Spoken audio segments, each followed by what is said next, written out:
Nog orders a root beer. Quark has fond memories of nursing his first child, and we are introduced to Deep Space Nine's version of Tuvix. Oh. Hello, everybody, and welcome to the Seventh Rule with Cirroc Lofton. Hello, hello. Joining us today, our very special guest, because it is our favorite kind of episode, a Nog episode, Miss Malissa Longo. Hello. Hello, hello. Hello. Hello. My name is Ryan T. Husk, and today we are doing a review of Deep Space Nine Season 3, Episode 25, Facets, directed by Mr. Cliff Bowl, written by Mr. Rene Echevarria. I don't even know if I'm pronouncing that right. Echevarria, seems like. Echevarria, yeah. Okay. Yeah. How you guys doing? Good. Right. But before we started recording, Malissa vented quite a few things, so she's still feeling that feist. Don't mess with me. I'll take you out. No, I'm kidding. We also found out she's a great pizza cook. Like Riker. Oh, Riker and his pizzas. Okay, so first things first, the Tuvix reference, for those of you that don't know, Tuvix was a character in Voyager, one of the earlier episodes, where Neelix and Tuvok got stuck in a transporter accident and became Tuvix, Tuvok and Neelix. And today we got to see a fun little blend of Curzon and Odo. So that means they were the first to do it on Deep Space Nine. And I was going to call them Curzon and Odo, right, to fit the Tuvix thing. But since Odo had that fro, what about calling him Frodo? No, I don't think so. How much longer is I don't think so. show? I liked Odo's little baby fro. I thought it was great. The Odo fro. And So the spots. So we're sticking with Curdo? Curdo. Thinking if you could or go another way. Yeah, Odzon. The Odzon layer. Curdo or Ozon. Yeah, either way, I think it's bad. Yeah, I think so too. All right. Well, in the words of one of my favorite directors, Mr. Ty-Main Clay, shout out to him. Moving on. So the episode opens up with an awesome scene of Aron, a.k.a. Nog, on the shuttlecraft, or whatever that was on the holo suite. How cool was that, Malissa? That was great. I like the opening scene. It's great. And then we had this guy, this little rascal, jumping in and knocking on the... When I first saw that... So funny. I thought that it was an actual physical simulation. And so Odo or Jake could just walk into Cargo Bay 3 or wherever he was and just go knock on the window. But then when they revealed that it was a holosuite program, that's where I got kind of confused. Do you remember the direction Mr. Cliff Bowl gave you on that, Cirroc? No, I don't remember the direction. And that was one of the things when I was watching that scene, I was thinking, how did I get there? And what did they tell me was happening? Because, they usually give you instructions, especially if you're in a green screen situation. They'll tell you, okay, you're standing here, you're doing that. But I don't remember the instructions in this particular moment. But I did think it was interesting because I'm pretty sure there was no glass panel there that I'm knocking on. Really? Oh. Right. So I'm almost 100% sure that window that you're looking at me through is non-existent, and it was done in post, and therefore the sound of the window knocking is also done in post, and so I don't even think there was a window there. But yeah. But to answer your question, I don't remember how they gave me the kind of setup on the shot and said, okay, this is a hollow sweep program. You're going to be walking up on the outside of the window. I don't remember any of that, but I did think that it was kind of cool that he's interrupting him because he's like, hey, you're 30 minutes late for our appointment. So I just came down here to find you. What were you guys going to be doing? I don't remember what that was. Was it a Dom job? No, I think. I don't remember either. No, we watched it. We watched it so long ago. Yes, it's been hours almost. Yeah, and he's trying to escape Cardassians. That's the story, and I think that works because Deep Space Nine. They're like, watch out for those Cardis. They could be coming back at any moment. Always gotta watch out for the Cardis. But I was really happy to see Aron in this episode. Yeah, there were a lot of memories that were brought back for me, and some of those memories include how he would play the Nog character. And I realized that he used a lot of nervousness, so he was almost always kind of nervous and on edge. So he was kind of like on edge. We have to do this. I need to do this. I got to get that done. And then in this particular one where he was nervous, like, I didn't prepare for that. I've been training. I didn't train for this. He's like, yeah, well, it wouldn't be as stressed as if if you knew what to prepare for. So I felt like I got some of that again. And that reminded me of just how brilliant Aron was at playing this character, because the last thing he was like unsure of himself. He was a pretty sure person. So that was great acting from my part. Mm. Malissa, when you're watching Aron acting as Nog, do you picture Aron in there, or are you able to just lose yourself and picture and see it as Nog? You know what I mean? Like, do you view him as Nog, or do you view it as Aron playing Nog? No, I've never seen it as Aron playing Nog. I've always just seen Nog. And that's a testament to Aron, because, yeah. I mean, even after I got to know him and watching the show over, it's just like, no, I don't see Aron. I see Nog. Mm-hmm. Wow, that's awesome. Yeah. I agree with you. I see Nog as well. And in this particular episode, one of the great things was I felt like the confidence Jake had in Nog to know that he's going to be all right and do all right. I think that was another good thing that was conveyed through the dialogue. I think Jake says something like, "Don't worry so much, Nog. You'll make a great cadet." Mm-hmm. Yeah. And I like those words of reinforcement and kind of that positive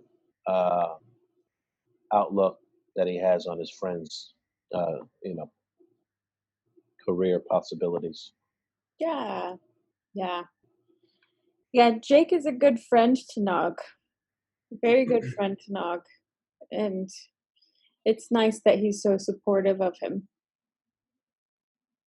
Yeah, and what was funny to me was later on in the episode when Quark was starting to kind of crack a little bit and not be so much of a stubborn Ferengi. He echoed those same words, which is you'll make a great cadet. Mm-hmm. And I felt like, oh, that's great writing, because it came out of Jake's mouth first, and then at the end of the episode, eventually it comes out of Quark's mouth, which is really supportive, and it's what Nog needs to hear for him to really have the best chance going forward. He needs to know that the people that he loves and that love him also support what his dream is. Yeah. Yeah, because he's incredibly brave to go after his dream, especially having grown up in a society where you do what your father did and what his father did, and or what Ferengis are expected to do. So again, yeah, and there was that moment, right, Malissa? Yeah, Yeah. There was a moment there with Quark, Rom, and Nog, and this was after Nog fails the test, Mm-hmm. and Quark kinds of plays with him a little bit. He's like, "Don't worry, you can always have a place. There's always a place here for you at the bar." Yeah. And you could just tell how like those words were like ripping at Nog, like that's not what I want for myself. I don't want a place here at the bar. Right. I already knew there was a place here for me at the bar. I could have been here serving tables and doing what my dad does, but that's not what I want for myself. I want something more. And I felt like that was a real kind of uh, kick him while he's down type moment. It was a little low on Quark to do that. Even though he wasn't like twisting it, he was kind of acting like he was being supportive, but it wasn't really supportive, Right. Right. Well, and include ramen on something. You could see the wheels turning in Rom's head. Wait a minute. What? Yeah. Hmm. Yeah. Right. I like that Malissa right now is actually wearing a shirt that is proof that Nog was made to be a cadet and more. Yes. Wait, hang on, there we go. Oh, Captain Nog forever. Nog. Yeah. But actually, that's really, I hadn't thought of that until you guys mentioned it just now, but that's really interesting writing. It's good writing that a lot of times, sometimes we don't even get a B plot. This was the B plot, and a lot of times the B plot is just something that they turn away to, on the sides of the A plot, but it doesn't always have a twist or a left turn. This one, it's just a lot of times it would just be like, Nog is working on his exam, then comes back. Now he's working on his exam, comes back. Now he's feeling sad, but can power through. And then finally he passed, right? But this one actually had more than that. It had a twist where he didn't pass. And it turns out that Quark sabotaged it, and they were able to really fit an entire story with a beginning, middle, and end and a twist into a B plot, which is really cool because, like I said, a lot of times you don't get that extra twist or that extra element in a B plot. Well, and it really revealed character. The character of Nog, the character of Rom, the character of Quark, and Quark. how each of them can learn in different ways, in different aspects, and but it was definitely a learning episode for Quark too, begrudgingly, but he eventually came around, kind of. Yeah, I also like the dedication that Nog shows. He's practicing. Mm-hmm. He's trying to He's like studying. It's like studying for an exam when you're in school.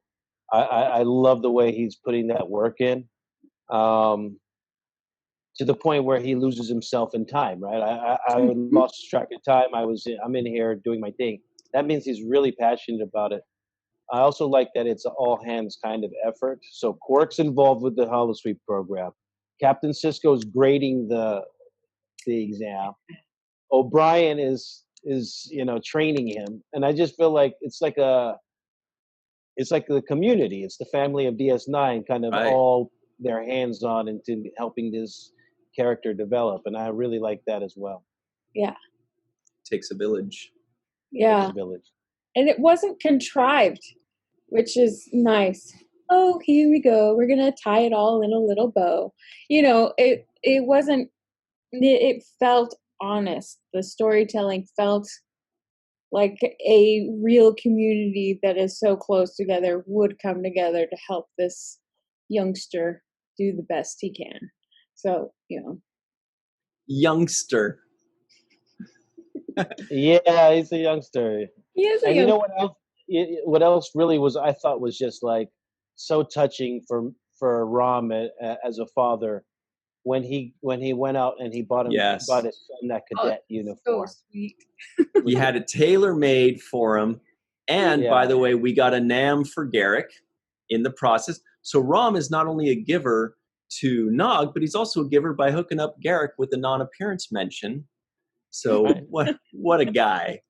And with the business and with the customer, with the business, so he actually did his business with Garrick and custom made that Starfleet cadet uniform. But I just thought it just reminded me of being a parent and the things that we do as parents for our children. When you buy them something, their first musical instrument, for example, or you buy them their first baseball outfit or ballerina outfit, or any kinds of thing that you want.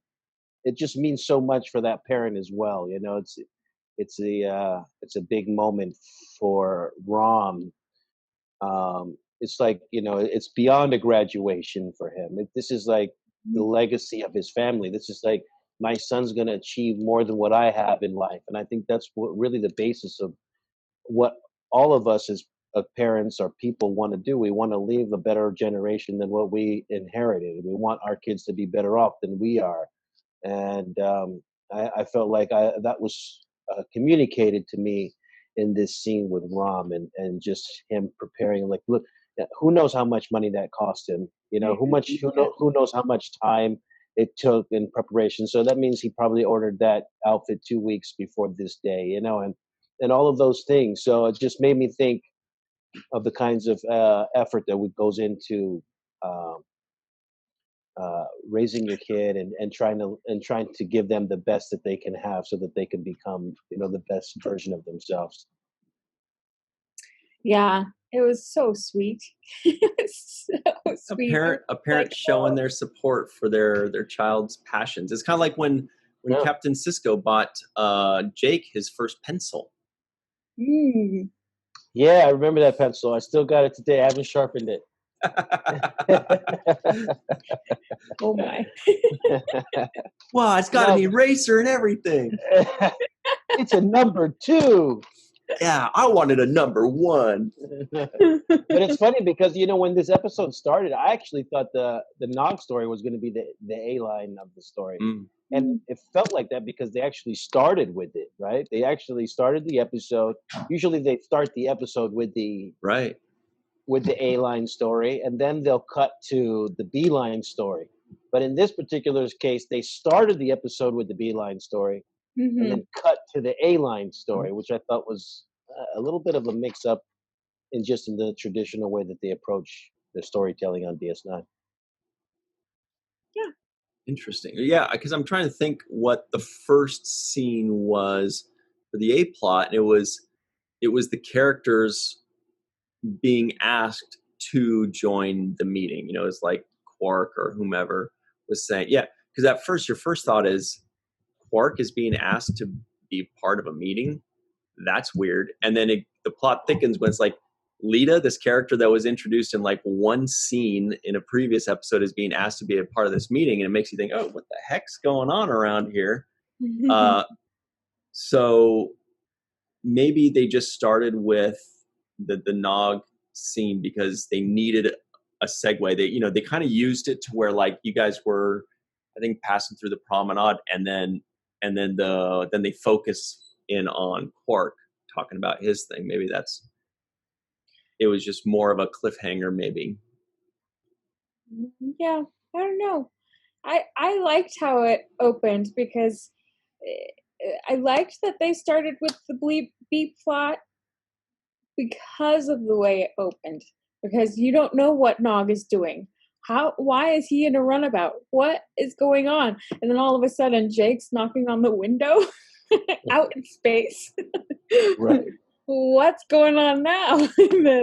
and then you figure it out. But then that does segue into Quark saying that he's got to meet with the senior staff for something for Dax. So. Yeah. Good old Nog in that space. That's what I call a space cadet. There was also a really good line. Every once in a while, writers like, sorry, Malissa, geez. The writers like to give little pokes to themselves oftentimes. They definitely like to give little nudges to themselves, I think, and nods to themselves. And I don't remember exactly who said it. I think it was probably Quark, but there was it was at that very beginning, and I think Rom and Quark were talking probably, and they're talking about Jake and Nog and all this kind of stuff, and Rom says, he wants to be a writer in reference to Jake. It was Nog, and Oh, it's Jake Nog? was standing there. Right. And was it Quark or was it Rom that says, "There's no profit in that"? No, it's That was Nog Quark. that says it. Okay, that is definitely a Quark line. No, But that's it was Nog. He says, "No, Uncle. He wants to be a writer. There's no profit in that."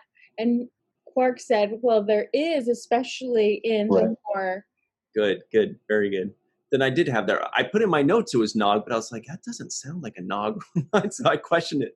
But that's obviously the writers making a joke to themselves, going, there's no profit in writing. Am I right, people? Boy, being a writing sucks. Being a writer is tough. Boy, oh boy. Yeah. Yeah. No, I caught that too. That's the way the writers get in their own shots about themselves. Uh-huh. But I actually like the way then it goes to, but there is profit if you write these holosuite programs. Yeah. Right. Oh, you're right. That is what Quark said. Yeah. Right. So it's basically if you do porn. Yeah. Yeah. Like, and then he was like, "If you want to write up a proposal for me, I'll have you guys both write something for me." Right. So then he's basically trying to get Nog to be a writer too, right? He's like, write up a program and I'll invest in that. I'll invest money in that. And yeah, he just doesn't want Nog to be in Starfleet. Right. Yeah. Well, we're going to take our break in just a second here. We do want to give a very quick shout out to a friend of ours by the name of Katie Carr. Katie Carr is super fun. She's always in our live chats. She's always bringing us a lot of positivity and fun and youthful exuberance. And she's a huge Star Trek fan. I don't remember which one is her favorite series, but let's just assume it's Deep Space Nine. Voyager. Is it? Let's assume it's Deep Space Nine. Anyway. Okay. No, but I think you're probably right. But shout out to Katie Carr, who's also a ballerina, FYI. So we're going to do the trivioids on the other side of this, and then we might as well get into the A plot at some point, maybe if we have time. If we can get around to it, yeah. I know Cirroc's dying to get into the all the Daxes. Yeah, there's a lot of Delvin Fluff pastries going on. This guy's stealing my material right here before I can even. And that means I'm stealing his, I guess. All right, we'll see you on the other side on the 7th rule.